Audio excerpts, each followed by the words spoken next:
নমস্কাৰ সকলোকে স্বাগতম জনাইছো আসাম কেৰিয়াৰ পইণ্ট ইউটিউব চেনেলৰ অন্য এটা নতুন ভিডিঅ' লৈ আজিৰ এই ভিডিঅ'ত আমি আপোনালোকৰ আগন্তুক দিনসমূহত যিসকল কেণ্ডিডেটৰ আৰআৰবি গ্ৰুপ ডি এক্সাম আছে তেওঁলোকৰ বাবে সহায়ক হোৱাকৈ মেথছৰ এটা ৰিভিজন ক্লাছ লৈ আহিছো তো এই ক্লাছটোত আমি এইকেইদিনত শিফ্টমত যেনে ধৰণৰ কোৱেশ্যন আহিছে তেনেকুৱা ধৰণৰ বেচিছত আমি কোৱেশ্যনবোৰ আনিছো আৰু আপোনালোকৰ এই ভিডিঅ'টোৰ পৰা এটা প্ৰেক্টিছ হৈ যাব আৰু যিবিলাক ইম্পৰ্টেণ্ট ফৰ্মুলা আছে আৰু ট্ৰিক্স আছে সেইবিলাকো আমি এই ভিডিঅ'টোৰ জৰিয়তে আপোনালোকক শিকাই দিম আৰু এটা কথা ইয়াতে আপোনালোক জনাও আমি যিবোৰ পিডিএফ আৰআৰবি গ্ৰুপ ডিৰ কাৰণে বনাইছিলো সেইবিলাকৰ পৰা বহুত কোৱেশ্যন কমন পৰিছে জিকে হওক সায়েন্স হওক কাৰেণ্ট এফেয়াৰ্স এইবিলাক পৰিছে কমন তো যদি আপোনালোকৰ এই পিডিএফ খিনি লাগে স্ক্ৰিনত দিয়া নাম্বাৰটোত কেৱল মাত্ৰ 99 টকা পেমেন্ট কৰি আমাৰ পৰা সেইবোৰ লৈ ল'ব পাৰিব ঠিক আছে এতিয়া আমি কোৱেশ্যন খিনিলৈ যাওঁ তো ফাৰ্স্ট কোৱেশ্যনটো চাওক কি দিছে এটা ফুলৰ টাবৰ দাম 120 টকা যদি দোকানীজনে 10% লোকসানত টাবটো বেচে তেন্তে কিমান দামত বেচিলে A flower pot cost Rs 120. If the shopkeeper sells at a loss of 10%, at what price did he sell it? So, ভালকে চাওক কোৱেশ্যনটো কি কৈছে ফুলৰ টাব এটাৰ দাম দি আছে 120 টকা আৰু দোকানীজনে হেতু কিমানত বেচিছে 10% লোকসানত বেচিছে তো লোকসানত বেচিলে কি হ'ব দামটো কমি যাবগে হয় নে নহয় সো লোকসানত বেচিলে দামটো কমি যাব আৰু কিমান পাৰ্সেন্ট লোকসান 10% লোকসানত বেচিছে এতিয়া প্ৰথম কথা হ'ল আমি 120 টকাৰ 10% কিমান হেতু উলিয়াই লম আৰু 10% উলিয়াই 120 ৰ পৰা হেতু বিয়োগ কৰি দিম ঠিক আছে তো 120 ৰ 10% 120 ৰ 10% কিমান হয় আমি এটো উলিয়াই লওঁ তো 120 ইনটু কি হ'ব 10% তো যেতিয়া আমি ভগ্নাংশত লৈ যাওঁ তেতিয়া 100 এটা দি হৰণ কৰি দিলে হৈ যায় 10/100 হ'ব ইয়াৰ এটা 0 ইয়াৰ এটা 0 কাটিলো ইয়াৰ এটা 0 ইয়াৰ এটা 0 কাটিলো থাকি গল আমাৰ কিমান 12 টকা তো 10% লোকসানত বেচিলে মানে কিমান টকা লোকসানত বেচিব 12 টকা লোকসানত বেচিব ঠিক আছে তো 120 টকাত কিনি 12 টকা লোকসানত বেচিব আৰু লোকসান হোৱাৰ লগে লগে কি হ'ব হেতু বিয়োগ হৈ যাব মানে কমি যাব তো সিম্পল 120 ৰ পৰা এতিয়া আমি 12 মাইনাস কৰি দিম আমাৰ আনসাৰটো ওলাই যাব 10 ৰ দুগুণ থাকিল 8 ইয়াত থাকিলে 1 1 0 1 108 টকা ঠিক আছে তো এই বস্তুটোতেও কিমান টকাত বেচিব লাগিব 108 টকাত ঠিক আছে অপচন ডি টো হৈ যাব কাৰেক্ট আনসাৰ 108 টকাত বেচিলে তেও 10% লোকসান হ'ব বুজি পাইছে সকলে তো নেক্সট কোৱেশ্যনটো লাগবৰ হয় নেক্সট কোৱেশ্যনটো কি দিছে এখন পুতলা গাড়ীৰ বিক্ৰী মূল্য 540 টকা যদি দোকানীজনে 20% লাভ কৰি বিক্ৰী কৰে গাড়ীখনৰ কিনা দাম কিমান The selling price of a doll car is Rs 540 if the shopkeeper sells the car at a profit of 20% how much is the purchase price the purchase price বুলি কোৱা হয় বা cost price বুলি কোৱা হয় ঠিক আছে cost price বুলি কোৱা এটো সো এতিয়া আমাক কস্ট প্ৰাইস টো উলিয়াব দিছে বা পাৰচেজ প্ৰাইস টো উলিয়াব দিছে তো এই ক্ষেত্ৰত এটা ফৰ্মুলা বা এটা ট্ৰিক্স আমি ইউজ কৰিম হেতু হৈছে সিপি উলোৱা ফৰ্মুলা বা পাৰচেজ প্ৰাইস উলোৱা ফৰ্মুলা ঠিক আছে সিপি টো কেনেকৈ উলিয়াব সূত্ৰটো আপোনালোকে নোট কৰি ল'ব ওপৰত এসপি ক ৰাখিব আৰু তলত 1 প্লাস প্ৰফিট পাৰসেন্ট বাই 100 এটো কৰি দিব ঠিক আছে এসপি ওপৰত ৰাখিব তলত 1 প্লাস পি পাৰসেন্ট বাই 100 এই ফৰ্মুলাটো ইউজ কৰিলে আপোনালোকে ইয়াতে লগে লগে আনসাৰটো উলিয়াব পাৰিব ইয়াতে SP মানে হৈছে 540 আৰু P% টো হৈছে 20 ঠিক আছে P% টো 20 এতিয়া সিম্পল ফৰ্মুলাটোত বহুৱাই দিলে আমি আনসাৰটো উলিয়াব পাৰিম তো এটো হৈ যাবগে 540 তলত হৈ যাবগে 1 প্লাস 20/100 ঠিক আছে এতিয়া এটো শূন্য কাটি দিলো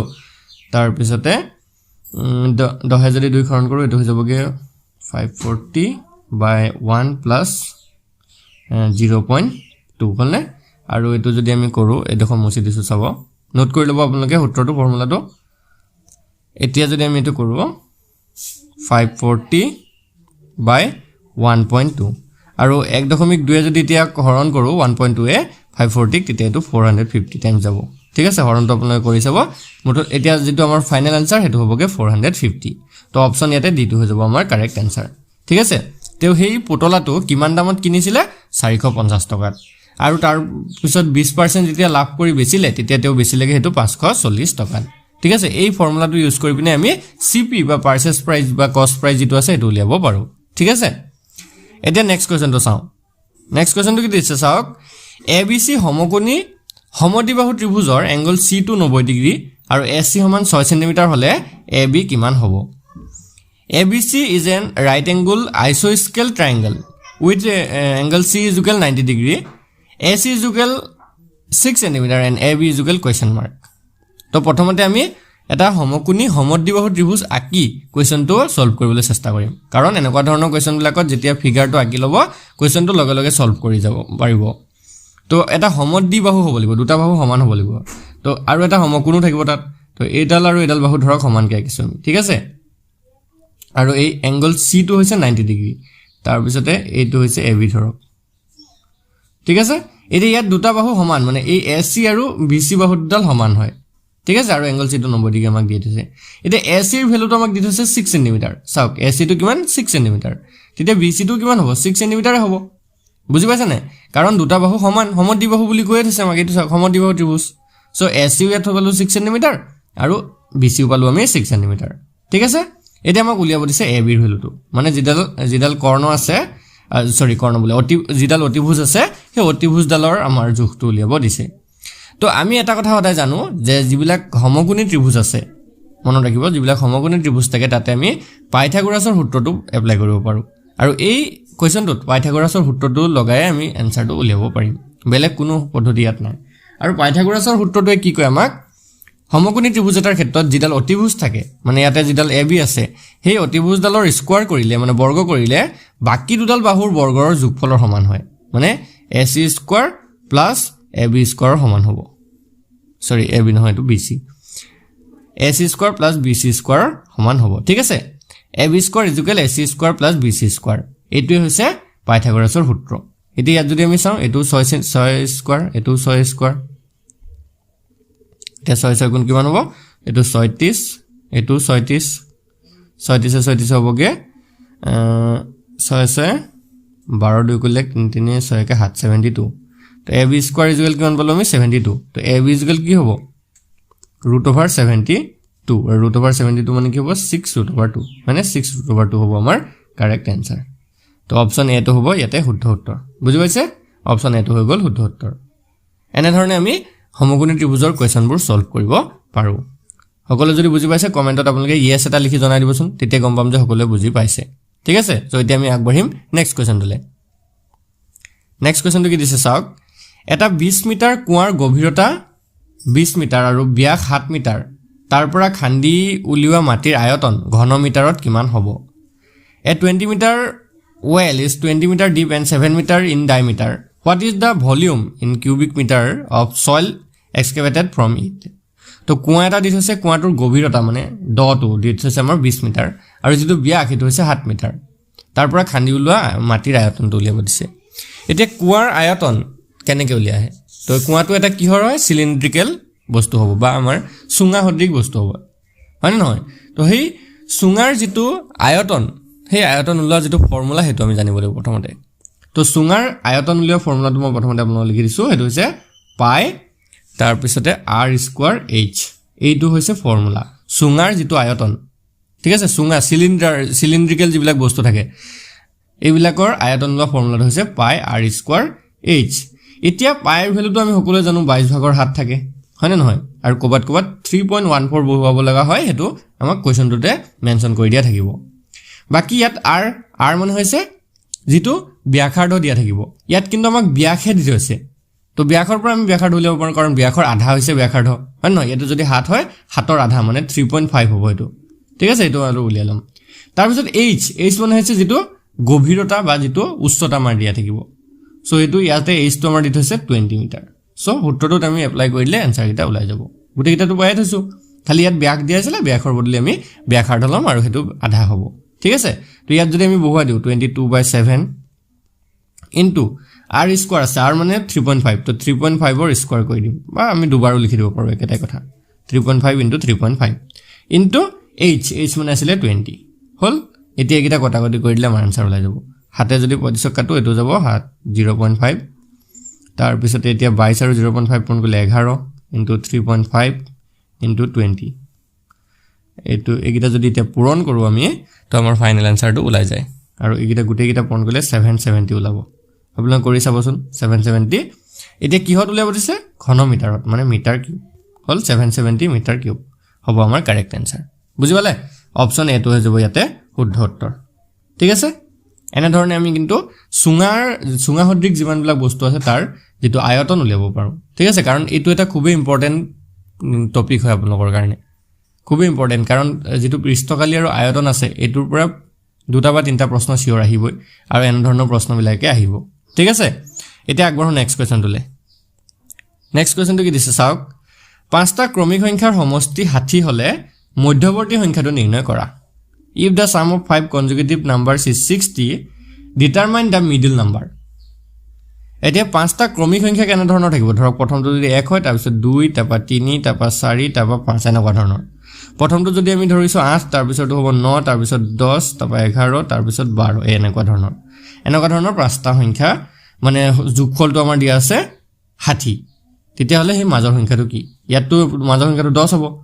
কিন্তু এইকেইটাৰ যোগফলটো 60 নহয় বাৰু আমি উলিয়ামগে তো কেনেকৈ উলিয়াব লাগিব হেতু চাই লওক তো প্ৰথম সংখ্যাটোক আমি ধৰি লৈছো x ঠিক আছে তেতিয়া তাৰ পিছৰটো হ'ব x + 1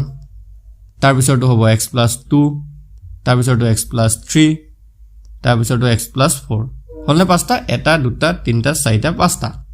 এতিয়া পাঁচটা সংখ্যাৰ যোগফলটো আমাৰ দিছে 60 মানে এইকেইটাকো আকৌ গুটেইটা যোগ কৰিম x + x + 1 আকৌ + x + 2 আকৌ + x + 3 আৰু x + 4 আৰু এইকেইটাৰ যোগফলটো হৈছে 60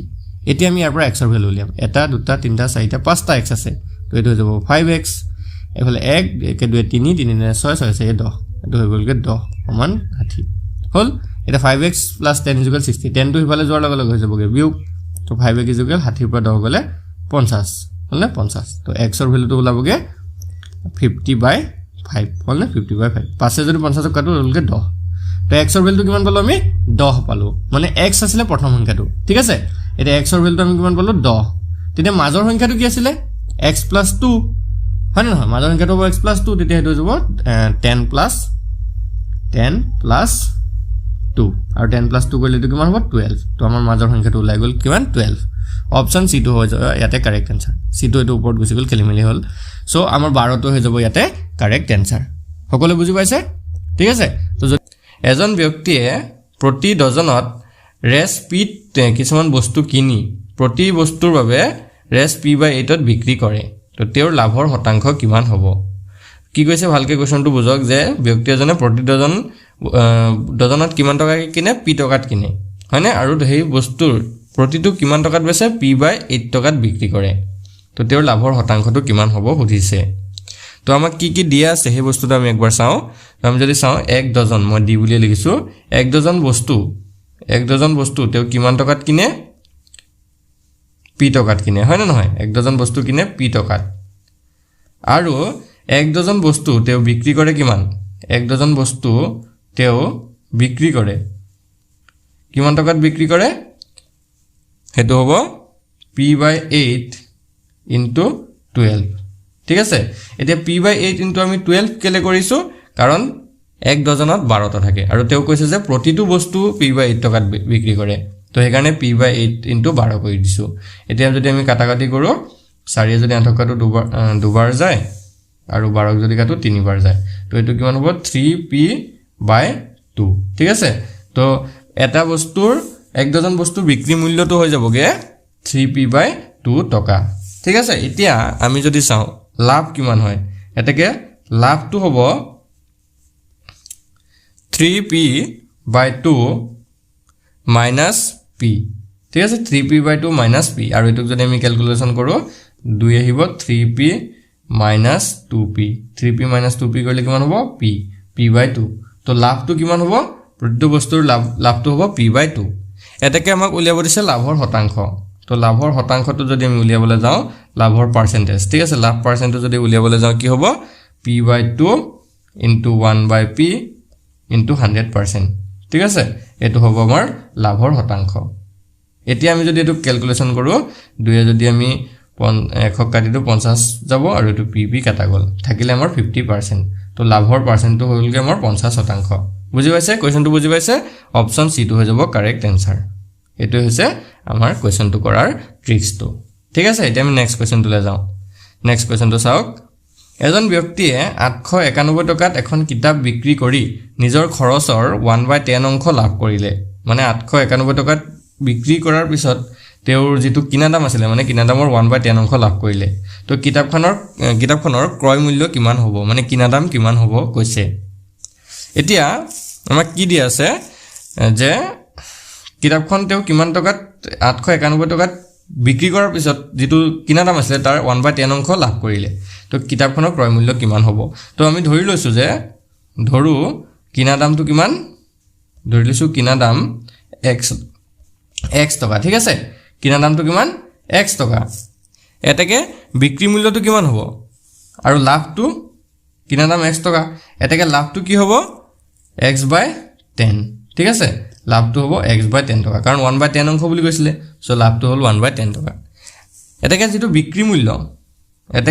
বিক্ৰী মূল্য হেতু কিমান হ'ব বিক্ৰী মূল্যটো হ'ব x + x/10 আৰু এটুক যদি আমি ক্যালকুলেশন কৰো তেতিয়া এটো হৈ যাবগে 10x আৰু x হলে 11x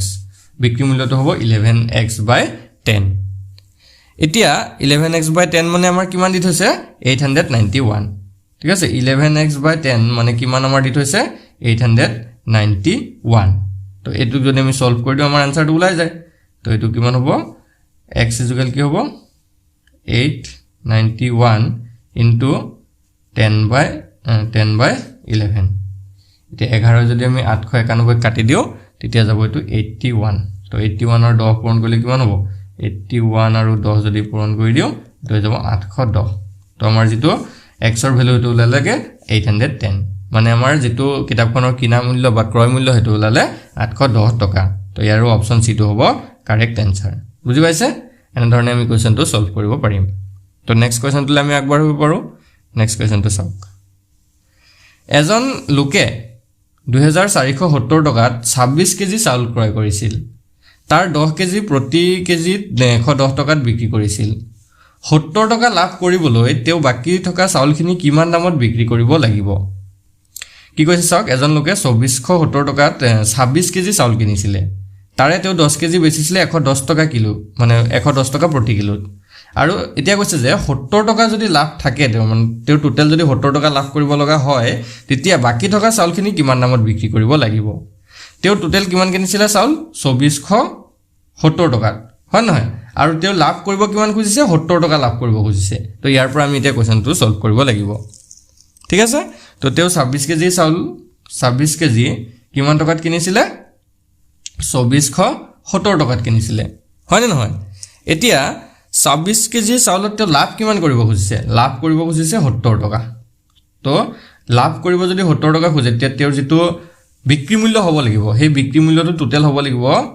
তো 0 হাতে হাতে 14 4 উপলে 1 4 কে 5 2 2540 টকা তেও বিক্ৰী মূল্য হ'ব লাগিব ঠিক আছে তেও যেটো প্ৰফিট আৰু লগতে মূলধন সব টোটালটো হ'ব লাগিব 2540 টকা এতিয়া এটা কথা ভালকে মন কৰিব 10 কেজি চাউল তেও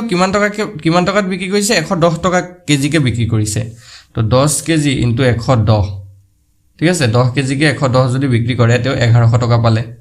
কিমান টকা পালে 10 কেজি বিক্ৰী কৰি 1100 টকা পালে এতিয়া বাকি আৰু কিমান কেজি চাউল থাকিলে 26 কেজিৰ পৰা 26 কেজিৰ পৰা 10 কেজি গুছি গল থাকিলে 16 কেজি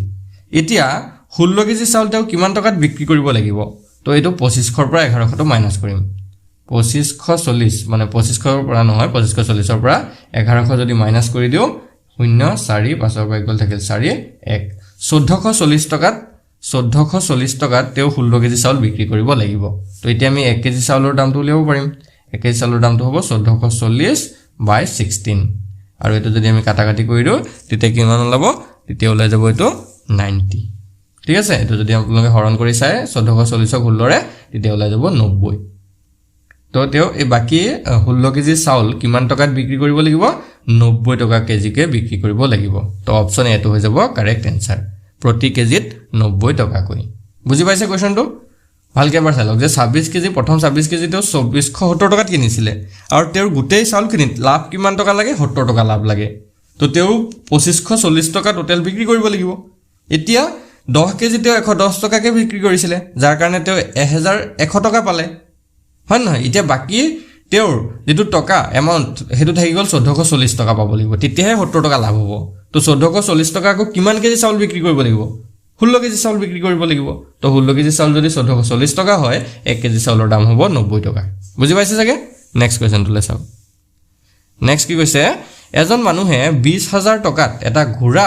আৰু এটা গাড়ী কিনিলে তেওঁ ঘোঁৰাটো 20% লাভত আৰু গাড়ীখন 10% লোকচানত বিক্ৰী কৰিছিল ইয়াৰ ফলত মুঠ লেনদেনৰ ওপৰত তেওঁৰ 2% লাভ হয় তো ঘোঁৰাটোৰ ক্ৰয় মূল্য কিমান হ'ব উলিয়াব দিছে 20,000 টকাতে তেওঁ এটা ঘোঁৰাও কিনিছিলে আৰু তাৰ সেইখিনি ভিতৰতে মানে এটা গাড়ীও কিনিছিলে তো ঘোঁৰাটো 20% লাভত বিক্ৰী কৰিলে আৰু গাড়ীখন 10% লোকচানত বিক্ৰী কৰিলে আৰু তাৰ ভিতৰটো লাভ লোকচানৰ ভিতৰটো তেওঁৰ টোটেল 2% এটা লাভ হয় তো ঘোঁৰাটোৰ ক্ৰয় মূল্যটো কিমান হ'ব ঠিক আছে ঘোঁৰাটোৰ ক্ৰয় মূল্য কিমান হ'ব আমাৰ উলিয়াব দিছে তো এই কুৱেশ্যনটো অলপ ক্ৰিটিকেল নিচিনা লাগিলে এবাৰ যদি আপোনালোকে গম ফৰ্মুলাটো বা ট্ৰিক্সটো বুজি পায় লগে লগে উলিয়াব পাৰিব তো আমি ধৰি লৈছোঁ লেট ঘোঁৰাটোৰ যিটো দাম সেইটো ধৰি লৈছোঁ x টকা ঠিক আছে ঘোঁৰাটোৰ দাম x টকা এটাকে গাড়ীখনৰ দাম কিমান হ'ব এইটো ঘোঁৰাটো দেই মই ঘোঁৰাটোক h বুলি লিখিছোঁ হৰ্চ তো গাড়ীখন যিটো আছে কাৰ c কাৰখনৰ দামটো কিমান হ'ব 20,000 মাইনাছ x টকা হয় নহয় 20,000 মাইনাছ x টকা হ'ব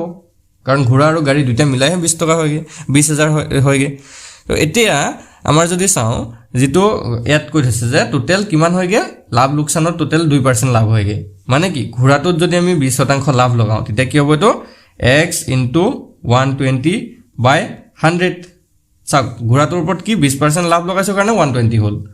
x * 120/100 প্লাস গাড়ীখনত তেও কিমান শতাংশ লোকচান হ'ল 10% তো এটো কি হ'ব 20,000 minus x ইয়াৰ লগত কিমান শতাংশ হেৰি হ'ব 10% লোকচান মানে 90/100 হৈ গল আৰু ইয়াৰ লগত টোটেল কি হ'ল আৰু কিমান হৈছিল 20,000 টকা তাৰ পৰা মাইনাস কৰিব লাগিব আমি 20,000 টকা মানে মূলটো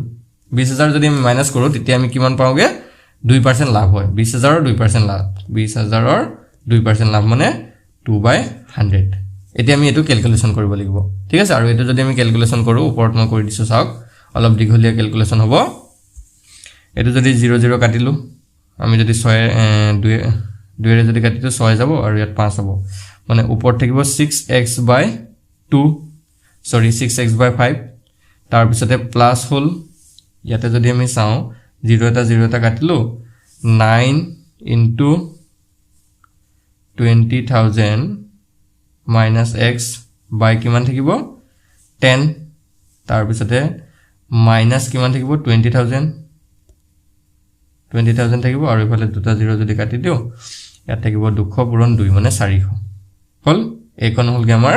ইকুৱেশনটো অলপ ইকুৱেশনটো সৰু কৰিলো এতিয়া আমি তলৰকন মুছি দিছো ওপৰকন চাও এখন যদি আমি সলভ কৰি অলপ সলভ কৰোতে অলপ চিন্তা কৰিব লাগিব কাৰণ দীঘলীয়া সমীকৰণ হয় ন এতিয়া আমি যদি ইয়াত লখাগু 20,000 টো ইফাল লৈ যাম মাইনাস টো প্লাস হৈ যাব তেতিয়া 5 আৰু 10 ৰ লখাগু ললো 10 ইয়াত হৈ যাবগে তেতিয়া 12x প্লাস 9 আৰু 2 9 2 18 1 2 3 4 18 লগত তিনটা শূন্য আৰু ইফালে যদি আমি 20,000 টো ইফালে যোগ হৈ যাব তো 20,400 হ'ব ঠিক আছে এতিয়া 10 টো ইফালে লৈ যাম আৰু ইয়াত 9x একটা থাকি গল দে মাইনাস 9 আৰু x পূৰণ হ'ব 9x ঠিক আছে 12x ৰ পৰা 9x গুচি গল থাকিলে 3x আৰু ইফালে থাকিলে 20400 আৰু 10 টো ইফালে গলে পূৰণ হ'ব আৰু এটা 0 বাহি যাব বাকি 1,80,000 টো ইফালে গলে মাইনাস হৈ যাব মাইনাস 180,000 এতিয়া আমি যদি মাইনাস কৰি দিও 2,04,000 ৰ পৰা 1,80,000 টো যদি আমি মাইনাস কৰি দিও তেতিয়া কিমান থাকিব এটো 0 ইয়াত থাকিলে 4 ইয়াত 18 20 উঠগল থাকিল 2 24,000 3x কিমান থাকিলে 24,000 তো x ৰ ভ্যালুটো হ'বগে 24 ক যদি আমি 3 এ কাটি দিও 3 × 24 8,000 তো x ৰ ভ্যালুটো আমাৰ কিমান থাকিলেগে টোটাল 8,000 বুজি পাইছে মানে আমাৰ ঘোঁৰাটোৰ দাম ওলালগে 8,000 টকা অপচন সি টো হ'ব কারেক্ট आंसर বুজি পাইছে অপচন সি টো হ'ব কারেক্ট आंसर কোৱেশ্চনটো অলপ দীঘলীয়া হয় প্ৰেক্টিস কৰিব আপোনালোকৰ আহি যাব যিমান প্ৰেক্টিস কৰিব হিমান আপোনালোকৰ কোৱেশ্চনটো সোনকালে কৰিব পাৰিব নেক্সট কোৱেশ্চন এজন মানুহে 25% লোকচানত এটা বস্তু বিক্ৰী কৰিলে 6,750 টকাত তো 15% লাভত বিক্ৰী কৰিলে আৰু বিক্ৰী মূল্য কিমান হ'ল হেতেন তো এটা কি কৈছে যেটো বিক্ৰী মূল্য SP মানে সেলিং প্ৰাইস এটো হৈছে কিমান 6,750 টকা হয় নহয় আৰু লোকচান মানে লস তো কিমান হয় 25% ঠিক আছে লস তো আছিল 25% যদি 25% তে লোকচানত বিক্ৰী কৰে 6750 টকা হয় এটা কৈছে যে 15% যদি লাভত বিক্ৰী কৰে তেতিয়া ইয়াৰ বিক্ৰী মূল্যটো কিমান হ'লহেঁতেন তো যেটো কিনা মূল্য CP 25% যদি 6750 টকা হয় তেতিয়া যেটো CP এটো কিমান হ'ব 100/75 কেলে হ'ল 25% লোকসান হোৱাৰ কাৰণে 100 ৰ পৰা 25 মাইনাস হৈ 75 পাতিছো ইনটু 6750 আৰু এটো যদি আমি কাটাকাটি কৰো তেতিয়া এটো হৈ যাব 90 100 আৰু 90 পূৰণ কৰিলে 9000 ঠিক আছে তো যেটো কিনা মূল্য বা CP হেতু হৈ গলগে 9000 এতিয়া আমাক কৈছে যে যদি 15% লাভত হেতু বিক্ৰী কৰা হলতেন তেতিয়া বিক্ৰী মূল্য কিমান হলতেন তো 15% যদি প্ৰফিটত 15% প্ৰফিটত যদি বিক্ৰী কৰা হয় বিক্ৰী কৰিলেহেঁতেন তেতিয়া যেটো বিক্ৰী মূল্য হেতু হলতেন 115 divided by 100 into 9000 115 কেলে পাতিছো কাৰণ আমাৰ 15% লাভত বিক্ৰী কৰিছো এখানে প্লাস হৈছে 1 ৰ লগত এতিয়া যদি এটো কাটাকাটি কৰো উদাহৰণ কাটিলে 115 আৰু 90 পূৰণ কৰিলে এটো হৈ যাবগে 10300 ঠিক আছে তো 2300 টকাত আমাৰ হে বিক্ৰী মূল্য হলতেন অপচন ইয়াৰে 2350 সৰি এটো 350 হ'ব আপোনালোকে পূৰণটো কৰি চাব 2350 তো অপচন C2 হৈ যাব কাৰেক্ট আনসাৰ বুজি পাইছে অপচনটো দিছে যদি x/2 is equal y/3 is equal z/5 হয় তেন্তে x plus y minus z by x minus y plus z or মান কিমান হ'ব if x/2 is equal y/3 is equal z/5 then what is the value of x plus y plus z x plus y minus z by x minus y plus z তো ইয়াৰ ভ্যালুটো আমাক কৰিছে ঠিক আছে এতিয়া আমি কোৱেশ্চনটো যদি ভালদৰে চাওঁ কেনেকৈ দিয়া আছে আমাক x/2 সমান y/3 সমান z/5 আমাৰ দিয়া আছে ঠিক আছে এতিয়া আমি এই তিনটা যে দিছে x/2 y/3 আৰু z/5 তিনিটা সমান বুলি দিছে তো আমি ইহঁতৰ গুটেই গিটাৰ সমানত এটা আৰু এটা চলক ৰাখি লৈছো k ঠিক আছে মানে কি x/2 সমান y/3 সমান z/5 = k হেতু আমি ধৰি লৈছো ঠিক আছে এটো আমি ধৰি লৈছো মানে লেট এতিয়া আমি গম পাও যে x ৰ ভ্যালুটো কি হ'ব আমি যদি চাও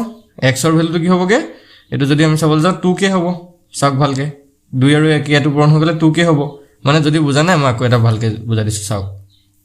আমি যেটো এটা গম পালো গুটেই গিটাৰ ভ্যালুটো k মানে x/2 সমানো কিমান হ'ব তেতিয়া k হ'ব তো ইয়াৰ পৰা আমি যদি চাও x = কি হ'ব 2 আৰু k পূৰণ কৰিলে 2k তেনেকে y ৰ ভ্যালুটো হ'ব 3k আৰু z ৰ ভ্যালুটো হ'ব কিমান 5k বুজি পাইছা নে এটো কৈছো x মানে হৈছে 2k y মানে হৈছে 3k z মানে হৈছে 5k হল ক্লিয়াৰ হৈছে মই সাইডত এখিনি গুটেখিনি লিখি দিছো গুটেখিনি সাইডত লিখি লৈছো এবাৰ চাওক x মানে হৈছে 2k y মানে হৈছে 3k আৰু z মানে হৈছে 5k হৈ গল এতিয়া আমি কি কৰিব লাগে বাকি কোন উলিয়াব লাগে বাকি আমাৰ কি উলিয়াব দিছে এটো আমি এবাৰ চাই লও আমাক উলিয়াব লাগে x plus y minus z by x minus y plus z হৈ গল এতিয়া আমি x ৰ জাগাত পাতিম 2k plus 3k minus 5k আৰু তলত পাতিম 2k minus 3k plus 5k হৈ গল এতিয়া ওপৰটো যদি আমি চাও 2 3 5 5k minus 5k হ'ব আৰু তলৰটো যদি চাও 2k পৰা 3k গৈছিল -1k হ'ব আৰু এফালে 5 গৈছিল 4k তো তলৰটো হ'ব টোটাল 4k আৰু ওপৰত 5k পৰা 5k গৈছিল 0 আৰু তলত 4k 0/4k এৰ ভ্যালুটো হ'ব 0 হয় না 0 খৰণ কৰিব নোৱাৰি যেটো 0 হ'ব তো ইয়াৰে অপচন এটো হৈ যাব কাৰেক্ট আনসাৰ বুজি পাইছে সকলে অপচন এটো হৈ গল কাৰেক্ট আনসাৰ তো এনে ধৰণে আমি কোৱেশ্চনটো সলভ কৰিব পাৰো খুব ইজি হয় অলপ প্ৰেক্টিস কৰিলে আপোনালোকৰ খুব কম সময়তে উলিয়াব পাৰিব ঠিক আছে নেক্সট কোৱেশ্চন টো লাগব হম নেক্সট তো সবকে দিছে what is the HCF of 7/9 14/15 and 7/10 9 ভাগৰ 7 15 ভাগৰ 14 আৰু 10 ভাগৰ 7 ৰ গখাউটো কিমান হয় উলিয়াব দিছে তো আমি নৰমালি স্বাভাৱিক সংখ্যাৰ যদি গখাউ লখাউ উলিয়াব দিয়ে সকলোৱে পাৰো কিন্তু অনগা যদি ভগ্নাংশৰ লখাউ গখাউ দিয়ে তেতিয়া হলে অলপ বস্তুটো কেনেকৈ কৰিব লাগিব চাই লওক তো আমাক কি দিছে 7/9 14/15 আৰু কি দি আছে 7/10 দি আছে এই গুটেকিটাৰ গখাউটো উলিয়াব লাগে গখাউ মানে আছে HCF টো উলিয়াব লাগে তো ইয়াৰ HCF টো উলিয়াবলৈ হলে কি কৰিব চাওক আমি তলত গুটেকিটাৰ LCM টো পাতিম ভালকে চাব তলত গুটেকিটাৰ কি পাতিম LCM পাতিম আৰু ওপৰত গুটেকিটাৰ HCF টো পাতিম মানে তলৰ যিকেইটা হৰ আছে মানে 9 15 আৰু 10 সেই তিনিটাৰ আমি এলচিএমটো উলিয়াই লৈ তলত পাতিম আৰু 7 14 আৰু 7 এই গোটেইকেইটাৰ এইচচিএফটো উলিয়াই আমি ওপৰত পাতি দিম তেতিয়া আনসাৰটো ওলাই যাব ঠিক আছে এতিয়া আমি যদি চাওঁ 9 15 আৰু 10 এইকেইটাৰ প্ৰথমতে এলচিএমটো উলিয়াই লওঁ 9 15 আৰু 10 তো 3 যদি প্ৰথমতে হৰণ কৰো 3 3 গুণ 9 3 5 গুণ 15 10 টো নামি আহিলে এতিয়া আকৌ 5 এৰে যদি কাটি দিওঁ 3 ক নাযায় 3 নামি আহিলে 5 গুণ 5 5 2 গুণ 10 হৈ গল এইকেইটা হল 3 5 3 আৰু 2 3 5 গুণ 15 15 3 গুণ 45 45 2 গুণ 90 তো আমি তলৰটো কিমান পাইছো 90 ওপৰটো যদি আমি চাওঁ ওপৰটো উলিয়াব দিছে 7 14 আৰু 7 ৰ গখাও মানে এইচচিএফ 7 14 আৰু 7 তো গোটেই কেইটাতে যদি আমি চাওঁ হাতেৰে হৰণ যাব 7 গুণ 7 7 গুণ 14 7 গুণ 7 আৰু একৰে হৰণ নাযায় সো 7 টো হৈ যাব এইচচিএফ ওপৰত 7 থাকিব তো আমাৰ যেটো আনসাৰ ওলাইলগে হেতু ওলাইছে 7/90 তো 7/90 কোনটো অপচনত আছে অপচন বি ত আছে অপচন বি টো হৈ যাব কারেক্ট আনসার বুজি পাইছা গলে অপচন বি টো হৈ গল কারেক্ট আনসার আগবাঢ়িব পাৰো আমি নেক্সট কোৱেশ্চন টলে নেক্সট তো চাওঁ কি কৈছে চাওক সেম কোৱেশ্চন হয় নাম্বাৰ কিটা চেঞ্জ কৰি দিছে এইচচিএফ উলিয়াব দিছে 9/10 12/25 8/18/35 আৰু 21/40 এই গুটে কিটাৰ এইচচিএফ টো উলিয়াব দিছে তো আমি যদি এইচচিএফ টো চাওঁ কি কি দিছে আমাৰ 9/10 তাৰ পিছতে 12/25 তাৰ পিছত দি আছে 18/35 তাৰ পিছত দি আছে 21/40 হল আমাৰ তলত গুটেই গিটাৰ এলসিএম টো লাগে আৰু ওপৰত গুটেই গিটাৰ এইচচিএফ টো লাগে তো প্ৰথমতে আমি এলসিএম টো উলাই লৈছো 10 25 তাৰপৰ 35 আৰু 40 হৈ গল তো 5 এৰে যাব গুটেই গিটাক দেখিছো 5 2 গুণ 10 5 5 গুণ 25 5 7 গুণ 35 5 8 গুণ 40 হল তাৰ পিছত 2 এৰে যদি যায় 2 গুণ 2 5 ক নাজান আমি আহিলে 7 ক নাজান আমি আহিলে 2 4 গুণ 8 হৈ গল একিটা আৰু তো নাযায় তো এতিয়া আমি সিম্পল 5 2 5 7 আৰু 4 একিটা পূৰণ কৰিব লাগে 5 গুণ 10 10 5 গুণ 50 50 7 গুণ 350 350 আৰু 4 পূৰণ কৰিলে 1400 তো আমি এলসিএম টো কিমান পালো 1400 ঠিক আছে তলত আমাৰ কিমান ওলালে 1400 এতিয়া আমি ওপৰৰ 9 12 18 আৰু 21 ৰ এইচচিএফ টো ওলাব লাগে 9 12 18 আৰু 21 সব 9 12 18 আৰু 21 ৰ 3 যদি আমি কাটো গুটেকিটাক যাব 3 3 গুণ 9 3 4 গুণ 12 3 6 গুণ 18 3 7 গুণ 21 3 4 6 আৰু 7 ওলালে এতিয়া তো আৰু কোনো সংখ্যাৰে হৰণ না যায় সো এই তিনিটো হৈ যাব ইহতৰ এইচচিএফ 3 তো আনসাৰটো আমাৰ ওলালেগে 3/1400 তো 3/1400 কোনটো অপচন আছে অপচন বি ত আছে অপচন বি টো হৈ যাব কারেক্ট আনসার বুজি পাইছা কলে ইয়াতে অপচন বি টো হৈ গল কারেক্ট আনসার এতিয়া পাৰিব থাকে গখা উলিয়াবলে এতিয়া লখাগু যদি উলিয়াবতে কেতিয়াবা এনেকা ভগ্নাংশৰ তেতিয়া এই বস্তুটো অকল চেঞ্জ কৰি দিব চেঞ্জ কৰিব মানে কি ওপৰটোত আপোনালোকে লখাগু পাতিবগে তলৰটোত গখাও মানে এইচচিএফ টো পাতিব কি কৈছো বুজি পাইছা নে যদি এই গুটেই কিটা ভগ্নাংশৰ গখাও নিদি পিনে লখাগু উলিয়াব দিলেহেতেন লখাগু উলিয়াব দিলেহেতেন বা এলসিএম উলিয়াব দিলেহেতেন তেতিয়া কি কৰিব আমি তলত যে আছিল তলৰটো আমি কি লৈছিল এলসিএম লৈছিল এবাৰ তলত এইচচিএফ টো পাতিব আৰু ওপৰত এলসিএম টো উলিয়াই পাতি দিব ওপৰ গিটাৰ এইটো কৰি পেলাব বিশেষ একো নহয় অকল বস্তুটো চেঞ্জ কৰি দিলে হৈ গল ঠিক আছে নেক্সট কোৱেশ্চন টলে চাওঁ এতিয়া আমি কি কৈছে এটো ভালকে চাও এটা সংখ্যা দিছে 156 তাৰ পিছত ষ্টাৰ তাৰ পিছত 942 এই সংখ্যাটো যদি 11 ৰে বিভাজ্য হয় তেন্তে ষ্টাৰৰ মান কিমান হ'ব if the number 156*492 is divisible by 11 what is the value of star এটা সব কোনো সংখ্যা 11 ৰে হৰণ যায় না যায় আমি কেনেকৈ চেক কৰিম তো তাৰ কাৰণে এটা নিয়ম আছে বা তাৰ কাৰণে এটা টেকনিক আছে হেতু আমি শিকিব লাগিব তো নিয়মটো বা টেকনিকটো কেনেকৈ চাই লওক আমাৰ সংখ্যাটো কি দিছে এবাৰ ভালকে চাওক 156 তাৰ পিছতে ষ্টাৰ তাৰ পিছতে আছে 942 হল তো যিকোনো সংখ্যা 11 ৰে হৰণ জানি না চেক কৰিব কাৰণে আমি তাক কি কৰিব লাগিব চাওক প্ৰথমতে আমি এটা এৰি এটা সংখ্যাখিনি প্ৰথমতে উলিয়াই লব বাছিব লাগিব প্ৰথমতে 2 ৰ পৰা ষ্টাৰ্ট কৰিব হুফালৰ পৰা মানে হুফালৰ পৰা এটা এৰি এটা সংখ্যা আমি যোগ কৰিম মানে 2 তাৰ পিছত 2 ৰ লগত 9 9 ৰ পৰা ষ্টাৰ্ট এৰিৰ পিছত 6 আহিব 6 ৰ পৰা 1 আহিব তো এইগিটা গুটেই গিটা আমি যোগ কৰিলছো 1 + 6 + 9 + 2 ঠিক আছে এইগিটা যদি যোগ কৰো গুটেইটা যোগ কৰিলে 1 আছে 7 7 9 16 18 ঠিক আছে আমি কিমান পালো 18 পালো এটো ভালকে মন কৰিব দেই এটো যোগ কৰি আপোনালোকে ৰাখি দিব তাৰ পিছত নেক্সট স্টেপটো কি কৰিব চাও নেক্সট স্টেপটো যিকিটা সংখ্যা থাকি গল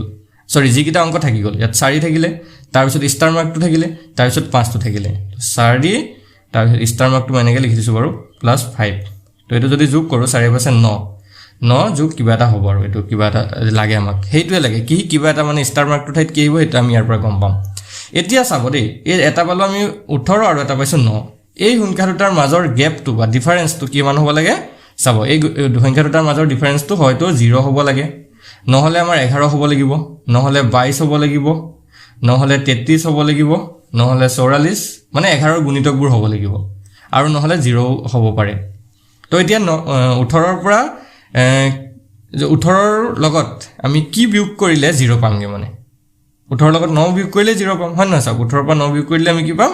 0 টো পাই যাম ঠিক আছে 18 ৰ পৰা 9 বিয়োগ কৰিলে 0 পাম তো সেই ষ্টাৰ মাৰ্কটোৰ ঠাইত কি আহিলে আমাৰ 9 আহিব বুজি পাইছা নে কি কৈছো চাওক 9 আৰু 9 যদি আমি যোগ করি 18 হয় না নহয় তেতিয়া এটো 18 হৈ যাবগে তেতিয়া এটো 18 এটো 18 তেতিয়া 18 ৰ পৰা 18 গুছি গলে 0 নহব জানো মই বস্তুটো এটো বুজাব খুজিছো যে আপোনাৰ এই ষ্টাৰ মাৰ্কটোৰ ঠাইত আমি যদি ইয়াত 9 বহুৱাই দিও তেতিয়া চাওক 5 9 আৰু 4 হৈ গল তো 5 9 হৈ গলকে 14 14 4 18 তেতিয়া এটো ওপৰটো 18 হৈ যাব তলৰখিনি 18 হৈ যাবগে তো হেইটো কৈছো ষ্টাৰ মাৰ্কটোৰ ঠাইত কি আহিব 9 আহিব বা আমি অপচনৰ থ্ৰুৱেদিও যাব পাৰো বলে 4 বহুৱাই চালো 4 বহুৱালে 5 9 9 14 হ'ব তো 18 পৰা 14 গলে 4 থাকি যাব আমাৰ ভাগ 1 4 হ'ব নোৱাৰে ভাগ 1 মানে আমাৰ হেইটো বিয়োগফলটো কি ওলাব লাগিব হয়তো 0 নহলে 11 নহলে 22 নহলে 33 নহলে 44 এনে ধৰণৰ বিয়োগফলটো ওলাব লাগিব বুজি পাইছে তো আমি যদি চাও অপচন ডি টো ইয়াতে কাৰেক্ট হ'ব ঠিক আছে নেক্সট কোৱেশ্চন লাগব এতিয়া নেক্সট তো চাও কি কৈছে A tank is filled with water from 12 buckets and each bucket has a capacity of 13.5 liters. How many buckets of 9 liters capacity can fill this tank? এটা টেংকিত 12 বালতি পানী ভৰোৱা হয় আৰু প্ৰতিটো বালতিৰ ক্ষমতা হৈছে 13.5 লিটাৰ এই টেংকুটিত যদি 9 লিটাৰ ক্ষমতাৰ বালতি 9 লিটাৰ ক্ষমতাৰ বালতিৰ পানী ভৰোৱা হয় তেতিয়াহলে কিমান বালতি পানী মানে এই টেংকিটোত জুৰিব ঠিক আছে ভালকে প্ৰশ্ন বুজি লওক ট্যাঙ্কি এটা আছে সেই ট্যাঙ্কিটোত 13.5 লিটাৰ জুখৰ এটা বালতিৰে পানী ভৰোৱা হয় আৰু টোটাল 12 বালতি পানী তাত ভৰে মানে জুৰে এতিয়া সেই বালতিটোৰ ক্ষমতা যদি আমি 9 লিটাৰ কৰি দিছো মানে সৰু বালতি এটা লওঁ তেতিয়া সেই ট্যাঙ্কিটো ভৰিবলৈ কিমান বালতি পানী লাগিব তো আমি প্ৰথমতে ট্যাঙ্কিটোৰ ক্ষমতাটো উলিয়াই লৈছো মানে কিমান লিটাৰ পানী তাত জুৰে এটা বালতিত 1 bucket মই এটা বাকেট বুলি লিখছো এটা বাকেটত কিমান লিটাৰ পানী ধৰে 13.5 আৰু তেনেকুৱাত কিমান বাকেট পানী হে টাংকিটোত জৰে 12 বাকেট তো 12 বাকেটত কিমান হ'ব 13.5 পূৰণ 12 লিটাৰ দে এইটো লিটাৰ এতিয়া যদি চাও 13.5 পূৰণ 12 যদি আমি কৰো এটো পূৰণটো কৰি চাব 162 লিটাৰ পানী জুৰে এটো এতিয়া আমাৰ টোটাল ওলা লাগে দেই সেই টেংকিটোত মুঠ 162 লিটাৰ পানী জুৰে এতিয়া আমাৰ এই নতুন যেটো বালতি আহিছে মানে হেতু 9 লিটাৰ বালতি হয় না নহয় 9 লিটাৰ এটা বালতিত কিমান জুৰে এটা বাকেটত 9 লিটাৰ জুৰে তো এতিয়া আমাৰ 162 লিটাৰ জুৰিবৰ কাৰণে 162 লিটাৰ জুৰিবৰ কাৰণে কিমানটা বাকেট লাগিব তো সিম্পল 162 ক 9 ৰে হৰণ কৰিলে হৈ গল হয় না নহয় তো 162 ক যদি 9 ৰে হৰণ কৰে এটো 18 ওলাব তো হেই তেনেকা 18 বালতি পানী যদি ভৰোৱা হয় ট্যাঙ্কিটো তেতিয়া হেই ট্যাঙ্কিটো ফিল হ'ব অপচন কোনটো শুদ্ধ হ'ব অপচন বি টো শুদ্ধ হ'ব বুজি পালে অপচন বি টো হৈ গল কারেক্ট आंसर কেলেমিল না ইমান টেনশন নলব আপোনালোকে ইমান টান কোৱেশ্চন নাহিব এনে ধৰণৰ ইজি কোৱেশ্চন আহিব নেক্সট তো চাওক তেতিয়া তো এইটো এটা অলপ ক্ৰিটিক্যালি প্ৰশ্ন দিছে ক্ৰিটিক্যাল মানে কি অলপ দেখিবলে টান নিচিনা লাগে কিন্তু যদি আমি কৰি গৈ থাকো একদম ইজি হৈ যায় তো ৰুট অভাৰ ভিতৰত এনেকৈ সংখ্যাটো দি দিছে তো প্ৰথমতে আমি যদি চাও √5 মানে √5 তাৰ পিছত আকৌ √11 আকৌ √19 আকৌ 29 আকৌ 39 হয় না সৰি 49 তো আমি 49 টোলে যদি লক্ষ্য কৰো 49 টো কিহৰ বৰ্গ সংখ্যা হয় 7 ৰ বৰ্গ সংখ্যা তো এটো 49 ৰ জায়গাত আমি কি লিখিব পাৰো 7 তেতিয়া এটো 29 + 7 হৈ যাব √29 + 7 হৈ যাব ভালকে লক্ষ্য কৰিব আৰু √29 + 7 মানে কি √36 হয় না নহয় আৰু √36 মানে কিমান 6 তেতিয়া আমি এই গুটেইকনৰ জায়গাত কি লিখিব পাৰো 6 লিখি দিব পাৰো হৈ গল তেতিয়া আমি ভালকে আকৌ চাব দেই এটা তো আমি গম পালো কোন 6 হয় তেতিয়া ইয়াত ৰুট অভাৰ কি হৈ যাব 19 যোগ 6 হৈ যাব কাৰণ এই গুটেইকনৰ জায়গাত আমি 6 পাই গৈছিলো ন এতিয়া 19 6 কিমান 19 6 হৈ গল 25 ৰুট অভাৰ 25 আৰু ৰুট অভাৰ 25 মানে আমি জানো 5 বুজি পালে এতিয়া আমি এই গুটেইকনৰ জায়গাত লিখি দিব পাৰো 5 বুজি পাইছে ভালকে চাওক গোটেইখনৰ জেগাত ইয়াৰ পৰা ইয়ালৈকে আমি কি লিখি দিব পাৰোঁ 5 লিখি দিব পাৰোঁ তো এইটো হৈ যাব √11 যোগ 5 আৰু 11 পাছে হৈ গ'লগে 16 আৰু √16 মানে কিমান √16 মানে 4 বুজি পাইছে এতিয়া আমি এই গোটেইখনৰ জেগাত লিখি দিব পাৰোঁ কিমান 4 হৈ গ'ল এইখন জেগাত আমি লিখি দিব 4 তো এইটো হৈ যাবগে √5 + 4 তো √5 + 4 মানে কিমান √9 এইটো হ'বগে আমাৰ ফাইনেল আনসাৰ আৰু √9 ৰ ভ্যালুটো কিমান হয় √9 মানে আমি জানো কলৱে 3 হয়নে 3 গুণ 9 হয় তো এইটো আমাৰ যেটো ফাইনেল উত্তৰ ওলাব সেইটো অপচন এ হ'ব কাৰেক্ট আনসাৰ বুজি পাইছে ইমান টান নহয় আমি যিমানটো টান দেখিবলে ভাবিলো সিমানটো টান নহয় যদি কৰি আহি থাকো একেবাৰে লগে ওলাই যায় হয় নহয় তো আগবঢ়ো নেক্সট কোৱেশ্চনটোলে নেক্সটটো চাওক কি দিছে 10 16 24 এৰে হৰণ যোৱা আটাইতকৈ সৰু বৰ্গ সংখ্যাটো কোনটো হয় which is the smallest square number divisible by 10 16 and 24 তো এই কোৱেশ্চনটো কেনে কৰিব এটো এটা খুব ইম্পৰ্টেন্ট কোৱেশ্চন হয় ম্যাথছৰ তো আমি ইয়াত কি কৰিম 10 16 আৰু 24 তিনিওটাৰে ফ্যাক্টৰাইজ কৰিলাম মানে উৎপাদক বিশ্লেষণ কৰিলাম তো আমি যদি 10 ৰ উৎপাদক বিশ্লেষণ কৰো 2 পূৰণ 5 হ'ব